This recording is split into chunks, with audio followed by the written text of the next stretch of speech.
नमस्कार, मैं हूं नीलेश और आपका स्वागत है एग्जाम गुरुजी के डेली करंट अफेयर्स में। आज है 2 दिसंबर, दिन शुक्रवार। आज आपके मध्य प्रदेश के करंट अफेयर में सभी का स्वागत है और यहाँ पर हम देख लेते हैं एक बार, यदि आप एमपीपीएससी प्री की तैयारी कर रहे हैं तो एमपीपीएससी के 2022 के नोट्स उपलब्ध हैं, जिसके साथ आपको 895 की मुख्य परीक्षा डेली आंसर राइटिंग की प्रैक्टिस टेस्ट सीरीज आपको मिलती है, जिसमें आपके वीडियो लेक्चर्स, पीडीएफ सारी चीजें होती हैं। आप प्री के साथ साथ इसमें मेंस की तैयारी भी कर सकते हैं। वहीं यदि आप मेंस के नोट्स परचेज करते हैं तो इसके साथ आपको 1295 की मुख्य परीक्षा की टेस्ट सीरीज मिलती है, जिसमें आपकी कॉपी चेक की जाती है। इसके डिस्कशन यूट्यूब चैनल पर लगातार अपडेट्स हो रहे हैं। करंट अफेयर की शुरुआत करने से पहले आप सभी को एक महत्वपूर्ण जानकारी दे देते हैं कि हमारे एकलव्य स्कॉलरशिप टेस्ट का आयोजन 8 जनवरी 2023 को किया जाएगा। इसमें जो टॉप 5 रैंकर्स होंगे उनको एमपीपीएससी प्री प्लस मेंस का कोर्स मिलेगा। जिनकी 6 रैंक से लेकर के 10th तक आएगी उनको एमपीपीएससी प्री का कोर्स मिलेगा। साथ ही में 11 से 50 तक की रैंक वालों को एमपीपीएससी प्री की टेस्ट सीरीज मिलेगी, जो कि 2022 की होगी। यहाँ पर इन दोनों कोर्सेज में आपको एक ऑप्शन और मिलेगा, यदि आप व्यापम के कोर्सेज लेना चाहते हैं तो आपको वो उपलब्ध करा दिया जाएगा। इसके अलावा जो हमारे टॉप 100 स्टूडेंट्स होंगे उनको फ्लैट 60% का एग्जाम गुरुजी के किसी भी वीडियो कोर्स में ऑफ दिया जाएगा। सिलेबस आपका मध्य प्रदेश रहेगा, 2022 का करंट अफेयर रहेगा, क्वेश्चंस आपके 100 रहेंगे। आपके जो मार्किंग होगी वो माइनस मार्किंग के साथ होगी। समय आपको ये काट करके 40 मिनट का दिया जाएगा। रजिस्ट्रेशन शुल्क आपका 99 रुपीज है। ज्यादा जानकारी के लिए नीचे दिए गए नंबर पे कांटेक्ट करें या आप डायरेक्ट ऐप से परचेज कर सकते हैं। शुरुआत करते हैं आज के करंट अफेयर्स की। और आज छोटी सी एक मिस्टेक है जिसको आप लोग ध्यान रखेंगे, वो मैं आपको आगे बता दूंगा। लेकिन शुरुआत करने से पहले एक बार हम रिवाइज कर लेते हैं। निम्न में से किस जिले की 3 ग्राम पंचायत के बैगा समुदाय को हैबिटेट्स राइट्स दिए गए हैं? तो ये है मंडला जिले की 3 ग्राम पंचायतें हैं जिनमें बैगा समुदाय को हैबिटेट्स राइट दिए गए हैं। वहीं पे यदि बात करें, मध्य प्रदेश का आयुष्मान कार्ड बनाने में देश में प्रथम स्थान है। सीहोर का जो गौरव दिवस मनाया जाएगा वो 29 नवंबर को मनाया जाएगा। शहीद कुंवर चैन सिंह समाधि किस जिले में है? तो ये है सीहोर में। इसमें नीलिमा का कमेंट आया था कि आपने शहीद गलत लिखा हुआ है, तो वो टाइपिंग की वजह से गलत हो गई, तो उसके लिए माफी चाहूंगा। लेकिन शाह की जगह सात सलजम का होगा, हमने सात सरौते का कर दिया था। सीहोर की 21 तारीख को स्वतंत्रता के प्रथम संग्राम में 356 क्रांतिकारियों ने देश की आजादी के लिए अपने प्राणों की आहुति दी थी। तो वो दी थी 14 जनवरी 1858 को, जहां पर अब एक शहीद स्मारक भी बनाया जाने वाला है। करंट अफेयर में डिटेल वहां पर बताई थी। निम्न में से कौन सा राज्य अंतरराष्ट्रीय लुसोफोन महोत्सव का आयोजन करेगा? तो ये करेगा गोवा। ये पुर्तगालियों का महोत्सव होगा। एक तरह से आप ये कहें कि जो पुर्तगाली देश होते हैं उनके लिए ये मनाया जाता है, जहाँ पर पुर्तगालियों का राज रहा है। डब्ल्यूएचओ ने पुर्तगाली भाषा बोली जाती है। डब्ल्यूएचओ ने किस बीमारी का नाम बदलकर एम पॉक्स कर दिया है? एम मतलब मंकी, पॉक्स का मैमपॉक्स रहेगा। कोविड से बचाव के लिए नाक से दिए जाने वाले दुनिया के पहले टीके इंकोवैक का निर्माण किस कंपनी द्वारा किया? तो भारत बायोटेक के द्वारा किया। निम्न में से कौन भारतीय ओलंपिक संघ की पहली महिला अध्यक्ष होंगी? तो पीटी उषा होंगी। भारतीय नौसेना पोत इच्छक एक प्रकार का क्या है? तो एक प्रकार का सर्वेक्षण पोत है। यहाँ पर एक छोटा सा मिस्टेक हो गया है, आप इसको ध्यान रखेंगे। इस बार हमारे जो करंट अफेयर्स है वो नेशनल पहले हो गए हैं, जो शुरू के फर्स्ट से लेकर 6 नंबर तक के रहेंगे। उसके बाद आपके मध्य प्रदेश के आएंगे। तो मध्य प्रदेश इस बार हम सबसे लास्ट में पढ़ेंगे। शुरुआत में राष्ट्रीय अंतरराष्ट्रीय खबरें रहेंगी। जयपुर ग्राउंड कोको को CIETS के परिशिष्ट में द्वितीय श्रेणी में, यानी द्वितीय जो सूची है इसकी, उसमें सम्मिलित किया गया है। ये जो जयपुर ग्राउंड कोको है ये एक प्रकार का क्या है? एक बाज है, सरीसृप है, सर्प है या जलीय जानवर है? तो इसका राइट आंसर होगा, ये एक प्रकार का सरीसृप होता है और एक गिरगिट की तरह दिखता है। कई बार हमारे यहाँ जो ग्रामीण क्षेत्र होते हैं वहां पर इसको बमनी भी कहा जाता है। उसी का एक ये प्रजाति है। तो ये क्या है? भारत में एक स्थानिक सरीसृप है जिसको हम लोग जयपुर ग्राउंड कोको कहते हैं। और ये लुप्त प्रजातियों के अंतरराष्ट्रीय व्यापार कन्वेंशन यानी सिटीज के जो सूचीकृति है उसमें इसको सम्मिलित किया गया है। ये एक प्रकार का जंगली सरीसृप प्रजाति जो भारत के लिए एक स्थानीय के लिए भारत में पाया जाने वाला है। इसकी जो खोज हुई थी पहली बार 1878 में, एक ब्रिटिश अधिकारी थे जो कि नेचर से जुड़े हुए थे। इन जो कर्नल रिचर्ड हेनरी बैडोम, इनके द्वारा इसको खोजा गया था और इसका वर्णन भी किया गया था। और इसके बाद क्या हुआ, लगभग 130 अंतराल के बाद, 130 वर्षों के अंतराल के बाद 2011 में इसके हमारे यहाँ की जो शोधकर्ता टीम है जो इस क्षेत्र पे कार्य करती है, उन्होंने इसको दोबारा खोजा है 2011 में। ये जो पाया जाता है आपको ज्यादातर पूर्वी घाट में आपको मिलेगा, जो कि दक्षिणी ओडिशा और उत्तरी जो आंध्र प्रदेश है वहाँ के प्रमुख जो स्थान है, 4 स्थान है, वहां पर ये पाया जाता है। अभी हाल ही में क्या है, इसको द्वितीय सूची में सम्मिलित किया गया है। भारत द्वारा जो पनामा सिटी में जो 19वें पार्टियों के सम्मेलन किया गया था, वहां पर इसको COP19 में इसको सम्मिलित किया गया है। तो IUCN की जो स्थिति है वर्तमान में, इसमें ये संकटग्रस्त में है, या ये प्रजाति क्या होती है, जो संकटग्रस्त प्रजाति होती है, खतरे में होती हैं, उनके पुनर्वास के लिए अन्य कार्य किए जाते हैं, उनको बचाने के लिए विभिन्न प्रकार के कार्य किए जाते हैं। जैसे अब ज्यादातर आप देखेंगे जो इनके संकटग्रस्त प्राणी होते हैं, इनमें बहुत सारे, एक तो वहाँ के जो मौसम होता है, एक वो बदलाव कारण होता है। मौसम बदलाव के अलावा साथ साथ वहाँ जो प्रकृति को नुकसान किया जाता है, उसकी वजह से भी इनकी धीरे धीरे संख्या में कमी आती है। व्यापार भी एक बहुत बड़ा कारण होता है। कई बार जो हमारे जीव जंतु होते हैं, उनके जो शरीर के अंग होते हैं, उनका अवैध रूप से शिकार करके उनको बेचा जाता है, उसकी कीमत के लिए कुछ अलग से कीमत, ज्यादा कीमत मिलती है। फिर इसके बाद उत्खनन भी एक बहुत बड़ा कारण होता है कि उनका प्राकृतिक आवास होता है, उसमें बहुत सारे परिवर्तन आते हैं, जिसके कारण उनकी संख्या धीरे धीरे कम होने लगती है। तो ये बहुत से कारण होते हैं। इनको अब क्या किया जाएगा सरकार के द्वारा, कि जिस क्षेत्र में ये पाए जाते हैं, वहां पर इन सब चीजों को रोकने का प्रयास किया जाएगा। तो ये जो प्रजाति है, वन्य जीव संरक्षण अधिनियम जो हमारे यहाँ का 1972 है, उसके तहत वर्णित संरक्षण सूची में अभी शामिल नहीं है, लेकिन आने वाले समय में सम्मिलित हो जाएगी। प्रश्न क्रमांक 2 में, भारत के रजिस्ट्रार जनरल द्वारा जारी की गई रिपोर्ट के अनुसार भारत में प्रति लाख जीवित जन्मों पर मातृ मृत्यु दर यानी MMR 2018-20 में कितनी हो गई है? 118, 97, 90 या 87? तो इसका राइट आंसर होगा 97। इस अंक को हमें अगली परीक्षाओं तक लगातार याद रखना है, जब तक इसकी नई सूची नहीं आ जाती या आंकड़े नहीं आ जाते। तो पहली बात तो ये रिपोर्ट किसके द्वारा जारी की गई है? तो भारत के रजिस्ट्रार जनरल द्वारा जारी की गई है। ये जो मंत्रालय, ये जो विभाग होता है, ये गृह मंत्रालय के अंतर्गत आता है, और इसी के द्वारा हमारे जो सेंसस जारी किए जाते हैं, हमारी जो जनगणना जारी होती है, वो इन्हीं के द्वारा जारी की जाती है। तो इन्होंने भी हाल ही में रिपोर्ट जारी करी है, जिसमें ये हुआ कि 2014 से 16 और 18 से 20 की जब तुलना की गई है, तो इसमें 6 अंकों का सुधार हुआ है। जो पहले 130 में थी हमारे यहाँ मातृ मृत्यु दर यानी MMR, वो अब 97 हो गई। तो MMR होती क्या है? 1 लाख जो हमारे यहाँ जन्म होते हैं, प्रसव होते हैं, उसमें जो मृत्यु होती है, किनकी माओ की जो मृत्यु होती है, उनकी संख्या को ये दर्शाता है कि यानी हमारे यहाँ 1 लाख जब जन्म होते हैं, प्रसव होते हैं, उनमें से लगभग 97 जो माताएं होती हैं या महिलाएं होती हैं, उनकी मृत्यु हो जाती है। तो लेकिन पहले इसकी संख्या 130 थी, तो जो अब घट करके 97 आ गई है। इसके बहुत सारे कारण होते हैं। धीरे धीरे क्या है, सरकार ने जो सर्जिकल ऑपरेशंस वगैरह होते हैं, इनकी भी अब एक तरह से परमिशन दे दी है, उसके कारण भी इनमें सुधार आ रहा है।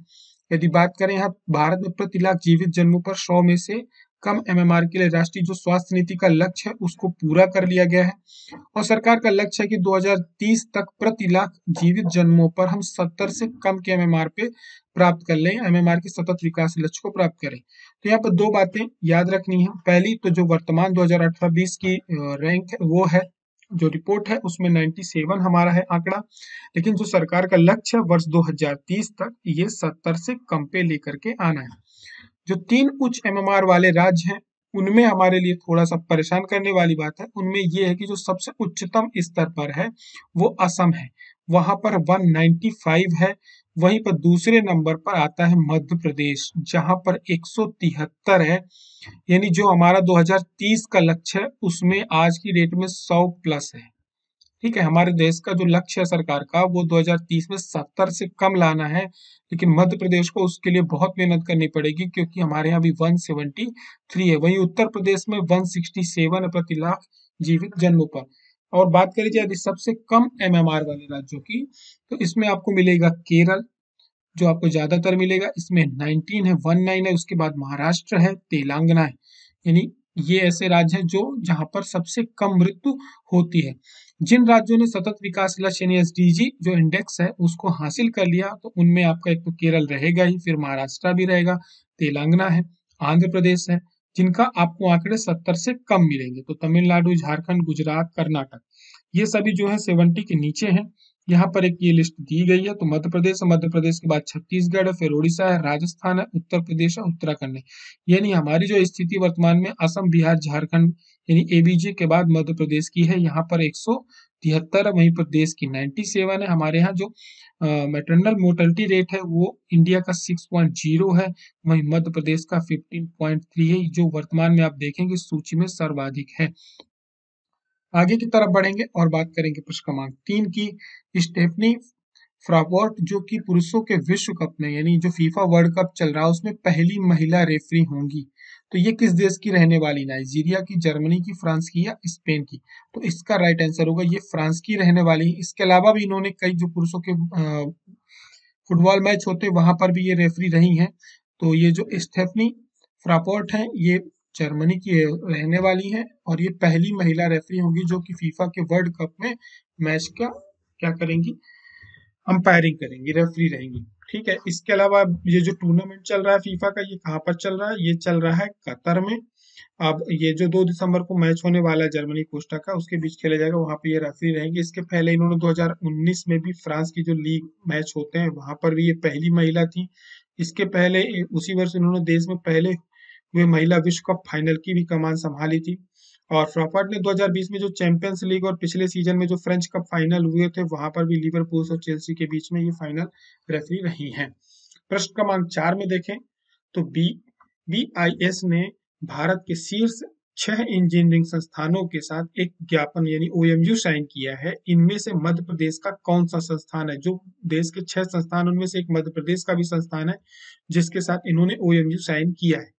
डीएवीबी इंदौर, आईआईटी इंदौर, आईआईएम इंदौर या mainnet Bhopal, Maulana Azad national institute Bhopal. तो इसका राइट आंसर होगा हमारे यहाँ का, ये गलत लग गया यहाँ पर, ये आईआईटी इंदौर होगा।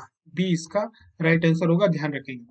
तो अभी क्या जो भारत का मानक ब्यूरो है बीआईएस, इन्होंने भी पाठ्यक्रम क्या बनाया है जिसमें इन्होंने इसकी जो शुरुआत करी है उसके लिए 6 जो इंजीनियरिंग कॉलेज हैं उनके साथ क्या किया है, एक ज्ञापन का ओएमयू साइन किया है। अब इसमें ये होगा कि जो हमारे यहाँ के मानक हैं उसके बारे में इसमें पढ़ाया जाएगा और ये संस्था में इनकी अलग तरह से पहले ट्रेनिंग दी जाएगी, इनका सिलेबस तैयार होगा। इसके बाद क्योंकि कई बार हमारे क्या होते हैं कि हमारे जो प्रोडक्ट होते हैं जो विश्व स्तर के वैश्विक मानक होते हैं उनमें ये फेल हो जाते हैं। ठीक है, बहुत सारे ऐसे प्रोडक्ट होते हैं हमारे जो वैश्विक मानक है उसको पार नहीं कर पाते, इसकी वजह से हमें एक्सपोर्ट करने में बहुत बार प्रॉब्लम जाती है। तो उनका यहाँ पर अध्ययन किया जाएगा, उनके मानक के जो स्तर है उसको सुधारा जाएगा। तो इन्होंने 6 जो कॉलेज है उनके साथ में साइन किया है। एक तो आपका बीएचयू है, दूसरा मालवीय राष्ट्रीय प्रौद्योगिकी संस्थान जयपुर है, फिर आईआईटी पटना है, फिर इंदौर है, मद्रास और त्रिची है। यहाँ पर क्या होगा, बीआईएस मानकीकरण चेयर प्रोफेसर की एक स्थापना की जाएगी। ये संबंधित संस्थानों को विज्ञान और विभिन्न विषयों के क्षेत्र में शिक्षण, अनुसंधान, विकास में उत्कृष्ट और नेतृत्व को बढ़ावा देगा। समझौते के तहत क्या होगा, जो प्रौद्योगिकी उत्पाद है या सेवाओं को विकास बढ़ावा देने के लिए जो प्रौद्योगिकी नवाचार है उनमें मानकों के विकास के साथ जोड़ा जाएगा। यदि हम बात करें भारतीय मानक ब्यूरो की, तो भारतीय मानक ब्यूरो उपभोक्ता मामलों के विभाग, उपभोक्ता मामले, खाद्य और सार्वजनिक वितरण मंत्रालय, भारत सरकार के तहत एक राष्ट्रीय मानक निकाय है। इसका जो मुख्यालय है ये पुरानी दिल्ली में माणक भवन में, इसके जो वर्तमान में महानिदेशक है ये प्रमोद कुमार तिवारी है। इसकी जो स्थापना हुई थी 23 दिसंबर 1986 को हुई थी। प्रश्न क्रमांक 5, हाल ही में किस अंतरिक्ष तकनीकी स्टार्टअप ने भारत के पहले निजी अंतरिक्ष यान लॉन्च पैड का उद्घाटन किया है? स्काईरूट एरोस्पेस, ध्रुव स्पेस, अग्निकुल या पिक्सल?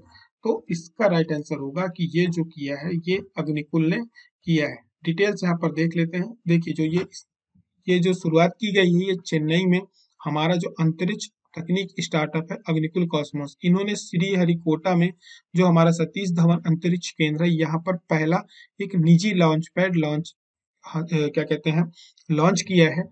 और इसको जो सहयोग दिया था वो इसरो ने दिया था। पिछला जो विक्रम एस छोड़ा गया था वो भी इसरो के सहयोग के साथ छोड़ा गया था। क्योंकि अभी ये स्टार्टअप है, इन्होंने अभी इस पर कोई अनुभव नहीं लिया है, कार्य क्षेत्र में इन्होंने शुरुआत करी है। इस वजह से आपको अभी जितने भी ये प्रोग्राम मिलेंगे आने वाले समय तक इसमें इसरो का सहयोग आपको यहाँ पर देखने को मिलेगा। लॉन्च पैड क्या है, ये अपनी तरह का पहला प्राइवेट लॉन्च पैड है। इसका नाम इन्होंने अग्निकुल रखा है और इसका मिशन का ही नाम इनके अग्निकुल है। अभी इसकी जो रेंज है वो 4 किलोमीटर के आसपास है। अब इसको डिजाइन किया जा रहा है, आगे की इसके जो प्रोग्राम होंगे उसके लिए भी डिजाइन किया जा रहा है और ये अपना खुद का एक अग्निबाण नाम का रॉकेट भी लॉन्च करने की योजना बना रहे हैं जो कि इसी के माध्यम से किया जाएगा। अब ये जो अग्निबाण रॉकेट होगा ये पहली बार 2 चरण वाला रॉकेट होगा और ये प्लग एंड प्ले कॉन्फ़िगरेशन के साथ रहेगा। लगभग 700 किलोमीटर की जो दूरी होगी उसको तय कर लेगा और साथ में अपने 100 किलोग्राम का जो पेलोड होता है जो ले जाने में वो सक्षम रहेगा। और ये दुनिया का ऐसा कहा जा रहा है कि ये पहला 3D प्रिंटेड अग्निटेल इंजन द्वारा संचालित होगा अग्निबाण रॉकेट जो होगा एक अर्ध क्रायोजेनिक इंजन है। और वर्तमान में यदि बात करी जाए इसरो के अध्यक्ष कौन है, तो एस सोमनाथ है, जिन्होंने इसको क्या किया है, लॉन्च किया है। प्रश्न क्रमांक 6 में नीति आयोग द्वारा जारी कार्बन कैप्चर पर अध्ययन रिपोर्ट में जो शुद्ध शून्य उत्सर्जन का लक्ष्य है, ये किस वर्ष तक हासिल करने के लिए सरकार के पास रखा गया है, यानी उद्देश्य कब तक है कि जिसे हमें पूरा करना है, 2050 तक, 2070 तक, 30 तक या 40 तक। तो इसका राइट आंसर होगा कि जो सरकार का लक्ष्य है, नीति सरकार को जो लक्ष्य दिया गया है नीति आयोग द्वारा, ये 2070 दिया गया है, तब तक हमें कार्बन का जो उत्सर्जन है उसको शून्य करना है।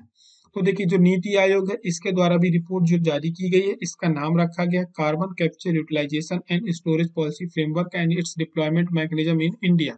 इतना लंबा नाम याद नहीं होगा, लक्ष्य हमको याद रखना है। रिपोर्ट जो है 2070 तक भारत को शून्य लक्ष्य को पूरा करने के लिए, उसके लिए एक पूरी की पूरी, देखिए नीति आयोग क्या है, ये अपनी एक रिपोर्ट देता है, सरकार को संभावनाएं बताता है, लक्ष्य देता है, सरकार को मानना या ना मानना सरकार के उस पे होता है, विवेक पे होता है उसे। लेकिन ज्यादातर जो इनकी रिपोर्ट्स होती है ऐसे संस्थानों की, क्योंकि काफी रिसर्च करने के बाद आती है, तो सरकारें उसको मानती हैं, उसको अपना एक लक्ष्य मान करके आगे बढ़ती है। ठीक है, इसके अब इसको एकदम से तो शून्य किया नहीं जा सकता, अलग अलग स्तर होंगे। जैसे अभी गाड़ियां हमारे यहाँ जो आ रही है, BS4 आ रही है, BS5 हो गई, फिर BS6 हो गई। अब ये आपको जो देखेंगे BS धीरे धीरे बढ़ती जाएंगी। और इलेक्ट्रॉनिक व्हीकल का धीरे धीरे क्या करेगी सरकार, अभी इसमें सब्सिडी दे रही है, इसको प्रमोशन करने के लिए क्लस्टर्स बना रही है, बहुत सारी चीजें कर रही है, तो ये दोनों चीजें साथ में चल रही है। अब हमारे यहाँ इथेनॉल का प्रयोग क्या हो रहा है, बढ़ रहा है, तो जो BS6 की वाहन आए हैं वो इथेनॉल का उसमें प्रयोग ज्यादा हो रहा है। धीरे धीरे इसको सरकार क्या करेगी, इसको 40% तक इथेनॉल 1 लीटर पेट्रोल पे यूज करने का प्रयास करेगी, साथ में इलेक्ट्रिक व्हीकल को बढ़ाएगी। तो कार्बन का उत्सर्जन का एक माध्यम ये भी है। दूसरा क्या है, रेन्यूएबल एनर्जी को बढ़ावा देना, कि ज्यादा से ज्यादा जो हमारे यहाँ यूजेस हो, सोलर पंप योजना, ये सारी जो योजनाएं चल रही हैं वो भी इसी का एक हिस्सा है। कचरे का जो निष्पादन है वो अलग तरह से हो, प्लास्टिक का बैन लग रहा है। एसी वगैरह जो है अब बाय डिफॉल्ट आप देख रहे होंगे 25-26 पे जो आ रहे हैं, ये अपने आप सेट होकर के आ रहे हैं, इससे नीचे नहीं जा रहे हैं। ये भी एक माध्यम है। तो छोटी छोटी चीजें उनको ऑब्जर्व किया जा रहा है, कहाँ कहाँ से हम लोग कार्बन का जो उत्सर्जन होता है उसको हम कम कर सकते हैं। तो सरकार इसके लिए पहले जो लक्ष्य रहेगा 50% प्राप्त करने का रहेगा, 2030 तक 45% रहेगा, 2017 तक इसे नेट शून्य पर ले जाने का रहेगा। तो इसके लिए सरकार को क्या करना है, कोयला, तेल, गैस जो उत्पाद हैं, इनको जीवाश्म ईंधन की इनकी खपत को क्या करना है, सबसे पहले इनको कम करना है। बिजली उत्पादन के लिए जो हमारी निर्भरता है वो जीवाश्म ईंधनों पे बढ़ती जा रही है, उसको हमें कम करना है, उसको हमें सोलर एनर्जी, विंड एनर्जी की तरफ लेकर के जाना है।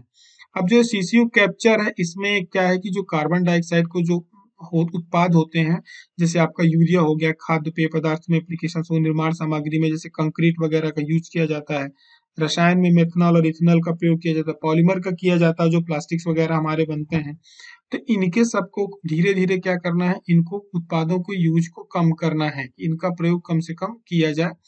तो सरकार 2050 तक लगभग 750 मिलियन टन जो प्रतिवर्ष कार्बन है उसको धीरे धीरे करके क्या करेगी, कम करेगी।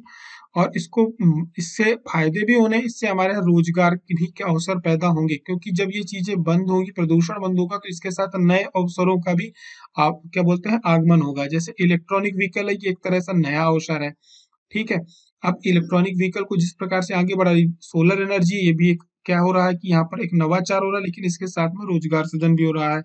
ठीक है, तो यही सब चीजें सरकार की रहेंगी कि लोगों के रोजगार भी ना जाए और साथ में नए रोजगार भी सृजित हो, उनको उधर की तरफ हमें क्या करना है, टेक्निकली शिफ्ट करना है। आगे की तरफ बढ़ेंगे, बढ़ते अगले प्रश्न की तरफ, प्रश्न क्रमांक 7, जहां से हमारा मध्य प्रदेश का करंट अफेयर शुरू होता है। और आपका प्रश्न था कि 2025-26 तक देश की अर्थव्यवस्था में कितने बिलियन डॉलर के राज्यों के योगदान का लक्ष्य रखा गया है, इसमें मध्य प्रदेश का कितना है। अभी क्या हुआ था, हाल में हमारे यहाँ की वित्त मंत्री निर्मला सीतारमण जी वो मध्य प्रदेश में आई हुई थी, वहीं पर ये बातें हुई हैं। तो कितना लक्ष्य रखा गया, 650 का, 550 का, 950 का या 850 का। तो इसका राइट आंसर होगा 550 बिलियन डॉलर का रखा गया है। हमारे यहाँ जो राज्य स्तरीय टास्क फोर्स गठित की गई थी, उन्होंने रिपोर्ट प्रस्तुत करी थी, और 2025-26 तक देश की अर्थव्यवस्था में $550 बिलियन के राज्य के योगदान का लक्ष्य रखा गया था। ये जो रिपोर्ट आई थी जब आपके जुलाई में परीक्षा आयोजित की जाने वाली थी, उसके ठीक कुछ समय पहले आई थी, क्योंकि पेपर आपका अप्रैल में था, फिर वो जाकर के जुलाई में हुआ था। इस वजह से ये क्वेश्चन बन नहीं पाया था, क्योंकि रिपोर्ट ही मई जून में आई थी। तो इस बार इसके यहाँ से प्रश्न बनने की संभावना काफी ज्यादा है। ये जो कुंडू टास्क फोर्स गठित की गई थी, उसकी रिपोर्ट थी। तो राज्य स्तरीय जो टास्क फोर्स गठित की गई है, उन्होंने कहा 2025-26 तक 550 बिलियन के डॉलर का हमें योगदान करना है। और इसके अलावा सरकार ने क्या किया है? सरकार ने ये किया है कि जो शासकीय परिसंपत्तियां हैं, उनके प्रबंधन के लिए 2020 में ही एक लोक परिसंपत्ति प्रबंधन विभाग का गठन किया है। ठीक है। इसके अलावा मध्य प्रदेश की जो आर्थिक वृद्धि दर है, ये लगातार जो मुख्यमंत्री हैं कहीं भी जाते हैं, किसी भी बिजनेसमैन के साथ मिलने जाते हैं, राज्यों में जाते हैं, तो वहां पर ये बात जरूर कह रहे हैं, तो इसको हमें बिल्कुल रट लेना है। आर्थिक वृद्धि दर जो है वर्तमान में मध्य प्रदेश की देश में सर्वाधिक है, 19.74 है, 19.74 है। इसके अलावा मध्य प्रदेश में ये सभी योजनाएं चल रही हैं, जो उद्यम क्रांति योजना हो, चाहे ग्रामीण पथ योजना हो, रोजगार संबंधित योजनाएं हैं, और इसके लिए अलग से सरकार ये योजनाएं चला रही है, जिसके बारे में हम करंट अफेयर्स पे लगातार पढ़ते रहते हैं। लेकिन ये मोटी मोटी बातें हैं जो बीच बीच में आपके साथ लगातार जुड़ी रहती हैं, उनको याद करके रखेंगे। बढ़ते हैं प्रश्न क्रमांक 8 की तरफ। जन नायक क्रांति सूर्य टांटा मामा का बलिदान दिवस कब मनाया जाएगा? 4 अप्रैल को, 4 दिसंबर को, 4 जनवरी को, या 4 मई को? इसका राइट आंसर होगा 4 दिसंबर को बनाया जाएगा। अभी क्या है कि जो टांटा मामा की यात्रा है, वो हमने आपको बताया था कि जो उनका जन्म स्थान है, ठीक है, वो कहाँ है? खंडवा के पंधाना तहसील के बड़दाहेर गांव पे। वहां से इनकी जो यात्रा है, वो लगातार कलश यात्रा वो चल रही है। तो अब ये 4 दिसंबर को जो आने वाली हमारी 4 दिसंबर है, जिस दिन उनको क्या कहते हैं, उनकी उनकी हत्या की गई थी, उन्हें फांसी की सजा सुनाई गई थी। तो उस दिन उनकी जो समाधि स्थल है पाताल पानी, टांट्या भील की जो समाधि स्थल है वो पाताल पानी में है। वहां पर ये कार्यक्रम आयोजित किए जाएंगे। उसके साथ कई जगह होंगे, एक तो इंदौर के पाताल पानी में तो होंगे ही, जो जो मुख्य स्थल है, ठीक है। उसके अलावा भंवरकुआ, जिसका नाम अब बदल करके टांटा मामा चौराहा कर दिया गया। इसके अलावा नेहरू स्टेडियम में प्रमुख कार्यक्रम जो पिछले वर्ष भी आयोजित किए गए थे। तो यहाँ पर क्या है कि एक बड़े कार्यक्रम का आयोजन किया जाने वाला है, इस वजह से ये खबरों पे बना हुआ है। और इसके अलावा मध्य प्रदेश के जो मुख्यमंत्री हैं, उन्होंने इसमें जो टांटा मामा आर्थिक कल्याण योजना है, इसमें जो लाभान्वित होंगे, इनको ये क्या करेंगे, प्रमाण पत्र वगैरह देंगे। टांटा मामा आर्थिक कल्याण योजना है क्या? इसमें जो अनुसूचित जनजाति के सदस्य होते हैं, लेकिन वो आयकर दाता नहीं होने चाहिए, जिनकी उम्र 18 से 55 वर्ष के मध्य होनी चाहिए, 55 के बीच में होनी चाहिए, उन्हें रुपए 10,000 रुपए से लेकर के 1 लाख रुपए तक के बैंक के द्वारा सरकार ऋण दिलवा रही है, जिसका जो 7% का ब्याज है, वो गारंटी शुल्क, ये सब कुछ सरकार ले रही है। साथ में जो लोन दिया जाएगा, ये 5 वर्षों के लिए दिया जाएगा। टांटा मामा का जो जन्म हुआ था, वो 4 अप्रैल को हुआ था, निमाड़ के, खंडवा जिले का जो निमाड़ है, वहाँ की पंधाना तहसील है, वहाँ के बड़दहेर गांव में हुआ था। इन्हें 19 अक्टूबर को फांसी की सजा सुनाई गई थी जबलपुर में। उसके पहले इन्हें इंदौर पे रखा गया था, लेकिन 4 दिसंबर 1889 को इन्हें क्या हुआ था, इनको फांसी दे दी गई, और इनकी जो बॉडी है उसको पाताल पानी पर छोड़ दिया गया था। वहीं पर इनकी आज समाधि स्थल है, और सरकार जो है 4 दिसंबर 2021 को बलिदान दिवस पर यहाँ पर पाताल पानी पर एक मेले का आयोजन करती है। वर्तमान में मध्य प्रदेश अनुसूचित जाति वित्त विकास निगम के अध्यक्ष कौन है? तो श्री श्रावण सोनकर हैं। आगे की तरफ बढ़ेंगे। प्रश्न क्रमांक 9 में मध्य प्रदेश के जो प्रदेश के जो मुख्यमंत्री जन सेवा अभियान है, ये कब से कब तक चलाया गया था? 17 सितंबर से 23 अक्टूबर, 17 सितंबर से 1 अक्टूबर, 17 सितंबर से 31, या 17 सितंबर से 2 अक्टूबर? इसका राइट आंसर होगा 17 सितंबर से 31 अक्टूबर तक चलाया गया था। ये चलाया गया था प्रधानमंत्री जो नरेंद्र मोदी हैं, उनके जन्मदिन से शुरू हुआ था, और 31 अक्टूबर सरदार पटेल के तक चला था। ठीक है। इसमें हुआ ये था कि जो केंद्र सरकार प्लस राज्य सरकार की दोनों जगह एक ही पार्टी की सरकार है, तो central government plus state government की जो भी योजनाएं चल रही हैं, उनका लाभ सरकार आपके द्वार पहुंच रही थी, उनका लाभ आपको दे रही थी। यही मुख्य उद्देश्य था। लेकिन अब क्या है कि 2 दिसंबर को बैतूल जिले के जो कुंडवासुर गांव है, यहाँ पर एक कार्यक्रम आयोजित होना है, जिसमें मुख्यमंत्री जन सेवा अभियान से हित लाभ का क्या किया जाएगा, वितरण किया जाएगा। जिन्हें जिन्हें इसका लाभ दिया जाना था या दिया गया है, उनके प्रमाण पत्र उनको वितरित किए जाएंगे। ठीक है। इसके साथ ये हरदा नर्मदापुर में भी इसका कार्यक्रम आयोजित किया जाएगा। बढ़ते हैं प्रश्न क्रमांक 10 की तरफ। और प्रश्न क्रमांक 10 है, केंद्रीय जल शक्ति मंत्रालय द्वारा सर्वाधिक सर्टिफाइडेड घोषित ग्रामों की जो संख्या है मध्य प्रदेश में, इसमें किस स्थान पर है? 2, 4, 3, 1? तो इसका राइट आंसर होगा एक। मध्य प्रदेश जो है वर्तमान में जो हमारे यहाँ केंद्रीय वो है सर्टिफाइड केंद्र है उनमें टॉप 1 पे है। तो बात करी जाए प्रदेश में कितने सर्टिफाइड है तो 2396 ग्राम है। और जल जीवन मिशन जो चल रहा है जिसमें हर घर पे पेय योग्य जल पहुंचाया जा रहा है पाइपलाइन के माध्यम से, इसमें मध्य प्रदेश के 7062 ग्रामों में हर परिवार को नल से जल अभी तक उपलब्ध करवाया जा चुका है। देश में जो 20 लाख से अधिक वार्षिक लक्ष्य को पाने में 12 राज्य हैं उनमें मध्य प्रदेश अपनी एक अच्छी रैंक के साथ है। लेकिन 12 राज्यों में जो सर्वाधिक ग्रामों में 100% हर घर जल पहुंचाया गया है उसमें मध्य प्रदेश दूसरे नंबर पर है। और प्रदेश की जो ग्रामीण क्षेत्र में संचालित उसमें 41,373 आंगनबाड़ी ये सरकार ने आंकड़े दिए, इनमें नल कनेक्शन उपलब्ध करवा दिए गए हैं। और सरकार अपने कुछ अलग अलग गाँव में आंगनबाड़ियों में इन सब क्षेत्रों पे अलग अलग बनाया गया, इसमें अपने लक्ष्य की ओर लगभग पहुंच रही है। हमने आपसे कल प्रश्न पूछा था कि जो ये बरमान घाट है ये मध्य प्रदेश के किस जिले में है। लगभग सभी लोगों ने इसमें बहुत सारी जानकारी शेयर करी है, उससे एक्स्ट्रा जानकारी इस घाट के बारे में नहीं है। चाहे वो रिमी हो, आप चाहे चंद्र किरण हो और गोविंद पटेल हो या शमशेर हो, आप सभी ने इसके आंसर काफी अच्छे दिए हैं और लगभग जानकारी आप लोगों ने दे दी है। इससे एक्स्ट्रा जानकारी हमारे पास है नहीं और होगी भी नहीं। ठीक है, तो ये जो घाट है, पहली बात तो जो बरमान घाट है ये नर्मदा नदी के तट पर है। और नर्मदा नदी के कहाँ पे, ये नरसिंहपुर पे है। और इसे जो कहा जाता है, इसे जो ब्रह्मा जी हैं उनकी यज्ञ स्थली या तप स्थली के रूप में भी इसे जाना जाता है। यहाँ पर रानी दुर्गावती का एक मंदिर भी है, हाथी दरवाजा है, बराह प्रतिमा भी यहाँ पर है जो कि एक दर्शनीय स्थल है। साथ ही में यहाँ पे जो नर्मदा है वो 7 धाराओं के रूप में बहती है।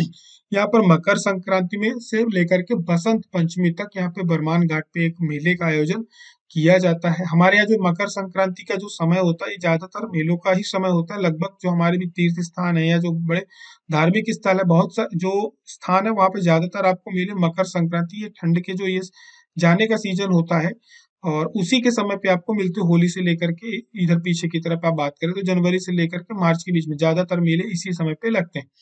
तो ये जो समय है यहाँ पर मेले का समय होता है। आप सभी लोगों ने इस पे जानकारी दी थी, चंद्र किरण ने भी दी है और इन्होंने जो रिमी है, आपके आंसर काफी अच्छे रहते हैं, आप बिल्कुल टू द पॉइंट 1 लाइन पे आप इसके आंसर देते हैं। और चंद्र किरण आप बहुत ज्यादा डिटेल शेयर करते हैं, थोड़ा सा डिटेल को ना इसको फॉर्मेट पे लेकर के आने की कोशिश करिए। आप पूरा का पूरा इसको हम किस प्रकार से कम शब्दों में इसको समेट सकते हैं इसका प्रयास करिए। बाकी की आपकी जानकारियां बहुत अच्छी रहती हैं, सही रहती हैं। शमशेर आपके भी आंसर्स मिलते रहते हैं, गोविंद बीच बीच में गोल हो जाते हैं, लेकिन आपको लगातार बने रहना। आपका जो ये फैक्ट्स थे वो लगभग सही थे एक आंसर फॉर्मेटिंग के लिए जैसी आवश्यकता होती है। आशा है मुझे कि आप सभी को जो ये प्रश्न पूछने का तरीका है और आंसर लिखने का है आप सभी को पसंद आ रहा होगा। यदि पसंद आ रहा है तो वीडियो को शेयर जरूर कर दिया करें। आप लोग बीच बीच में भूल जाते हैं, करंट अफेयर की वीडियो को शेयर करना जिम्मेदारी के साथ कुछ काम हमें करने चाहिए।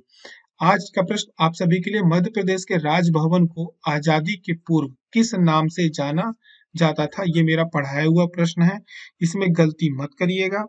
ठीक है, लाल कोठी कहा जाता था, मिंटो हॉल कहा जाता था, शाहजहां महल कहा जाता था या बेगम कोठी कहा जाता था?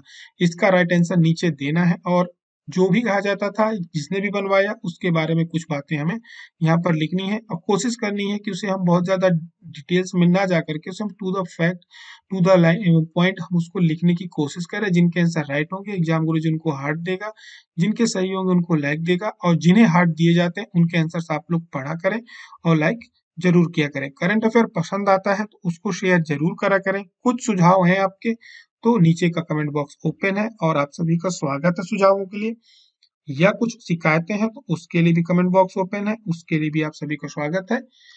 करंट अफेयर्स में हमारी मुलाकात अब फिर होगी। यदि आप पीएससी की तैयारी कर रहे हैं और उसको लेकर के थोड़ा सा भी सीरियस हैं तो एग्जाम गुरुजी के कोर्सेस आप ज्वाइन कर सकते हैं। प्री प्लस मेंस के कोर्स 3 वर्षों की वैलिडिटी के साथ एक छात्र को तैयारी के दरमियान जिन चीजों की आवश्यकता होती है, वीडियो लेक्चर्स की होती है, एमसीक्यूज की होती है और नोट्स की होती है और एक लंबे समय अवधि की आवश्यकता होती है कि उसके कोर्स में बार बार उसको पैसा ना देना पड़े, ये सारी चीजें एग्जाम गुरुजी आपको उपलब्ध कराता है। एक लिमिट बोलते हैं ना, एक कम से कम मूल्य में 15,000 का कोर्स यानी महीने का 1,000 रुपए है। 4 वर्षों में यदि आप देखें तो कुछ भी नहीं है। इसके साथ आपको 5,000 रुपए के प्री प्लस मेंस के नोट्स भी मिलते हैं जो कि आपके घर पे भेजे जाते हैं। फ्री के कोर्स में भी सारी सुविधाएं हैं, साथ में आपको 1300 रुपए के नोट्स मिलते हैं जो आपके घर पे भेजे जाते हैं, मात्र 4000 रुपए में 3 वर्षों के सब्सक्रिप्शन के साथ। ये सारे कोर्स लगातार अपडेट होते हैं, इसके अपडेशन का कोई शुल्क आपसे नहीं लिया जाता। ज्यादा जानकारी के लिए नीचे दिए गए नंबर पे कांटेक्ट कर सकते हैं या डायरेक्ट एग्जाम गुरुजी का ऐप डाउनलोड करके वहां से परचेज कर सकते हैं। फिर हमारी और आपकी मुलाकात होगी, तब तक आप सभी अपना ध्यान रखें।